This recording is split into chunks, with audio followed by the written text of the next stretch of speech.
this is more to Jeff than to Fritz, but do you see the growing state surveillance system as a threat to liberty? And we've already mentioned the drone strikes over over U.S. soil, but not just with the drones, with the NDAA, the attempts at SOPA and PIPA. Do you think government monitoring is a threat to, civil liberties? Yeah. You're referring to things like the Patriot Act and SOPA and whatnot. I definitely disagree 100% with the government tampering with our personal lives in that manner. However, to reference back to the Patriot Act and stuff of that nature that was implemented right after 9/11, that was unanimously voted on and agreed on by Democrats and Republicans. Those acts did work. However, do we still need that? Probably not. I don't know. I would hope that there was some sort of other option that we can use to find terrorism than tapping phones or snooping around our Facebook pages. So I know some Republicans favored SOPA. The reason for that was one was from Austin and one was from Nashville that sponsored the bill. Obviously, Nashville being the recording capital of the world and Austin being the live music capital of the world. So they're bound by their constituents to vote for government involvement in SOPA because their constituents are the people who are getting paid by those, the artist or whatever you have it. But in my stance, the government does not need to be my watchdog, does not need to be my guardian. So I definitely don't want them, snooping around in my business. So would you stand by the 8 American Muslims from New Jersey who have filed a federal lawsuit against the New York City Police Department to stop its surveillance and its intelligence gathering programs that was targeting the Muslim and Arab communities of New York and the surrounding areas since September 11th? No, because I know that they do have rights. Muslim. I have one of my best friends is a Muslim. So it's not necessarily you can't label all Muslims as terrorism. That's insane. However, I do believe it being the right of the NYPD or what you have it in that area to keep an eye on these people from a distance. They shouldn't be, tampering with their day-to-day lives where they walk outside the door and they see a police car parked outside their apartment. But however, they do need to keep an eye on these people because what if we thought that a person was doing suspicious terroristic behaviors and we did nothing about it because that was considered quote unpolitically correct. Unpolitically correct. But then turns up a couple days later, this guy's has a bomb on himself and walks into Macy's or Times Square and blows the whole place up. So one of the issues that came up with it was they actually sent in undercover operatives to spy on these people from within student groups at was it NYU? They went so far as to put undercover operatives with these people for a period of years, and it just to the point of where we were paying FBI agents to follow these people around for no other reason than that they were Muslim, and this happened with multiple student groups around New York.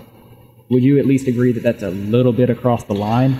Well, if they're reasoning, obviously I don't have the documents nor the files on this current situation. However, if in this investigation file it states that the only background they have on these people is they are Muslim and they are following around because they are Muslim, then my best friend here in Statesboro would be following around and he would be like, well, what is going on? Because this guy is, he's not the stereotypical Muslim as you would believe. So we're almost coming to the end of the show, so very quickly we'll move to this topic that we really wanted to touch on. What were your thoughts when Occupy Wall Street erupted? Have those thoughts changed over time? I don't really have any thoughts on Occupy Wall Street. They had a chance to become a legitimate movement, but over the course of the year, they've yet to establish, what their plan is, what their message is, and they continue to sit out in front of Wall Street and heckle all these people. I was in D.C. Last February, and they were heckling me, and I could smell them a mile away.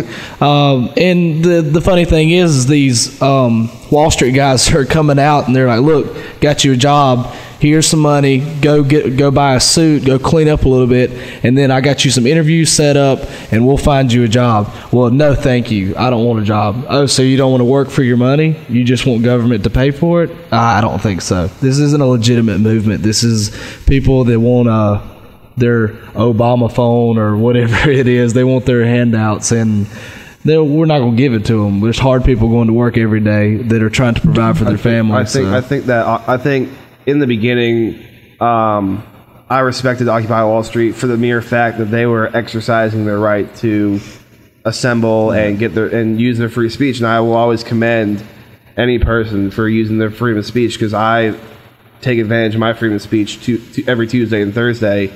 So in the Georgia End, so I believe that what they set out to do was good. I believe they got co-opted by too many fringe groups. They were too. They just didn't have a clear message, and the message that they ended up saying was that we tolerate radicalism, we tolerate heckling of businesses and private citizens who we disagree with. How do you address the structural economic injustice in US? For example, US has the highest poverty rate amongst its peer countries, has the highest child poverty rate amongst its peer countries. What are you guys doing, or how do you guys think this should be addressed? I think that the best way to get out of poverty is hard work. I'll give you a perfect example. There's a very prominent Republican leader who grew up in Atlanta. His family worked 4 jobs just to put food on the table, and what he did was every day of his life he worked hard, and that was Herman Cain. He's now one of the most successful business owners in the country. He's been respected as a business owner. The Clinton administration brought him in for business advice, and I just believe that hard work and dedication can get you anywhere in life. Yeah, and I think that's why we have the welfare system set up, is because we, here in America, we believe that everybody should have a fair shot, and we do. With those people that are in need, we should help them. But the system shouldn't be set up for a crutch that you lean on for your entire life. It should be set on for you get your feet up under you, and then you start working hard, you get a job, and you work hard enough where you can create opportunities for your kids, and in turn, they work harder so they can create more opportunities for their kids. And I mean, that's the American dream. You don't have to have a $1 billion bank account. Jeff, we're running out of time, so we'll have to end it there. Thank you. Believe in a handout, not a handout. Yeah, it's hard work. All right, guys. Thank you so much for being here, ladies and gentlemen. The College Republicans will be back next Friday at 4 o'clock. And thanks to Jeff and Fritz for joining us. Thank you, guys. The voices that won't be televised will be heard on the radio. So now it's your time to speak up.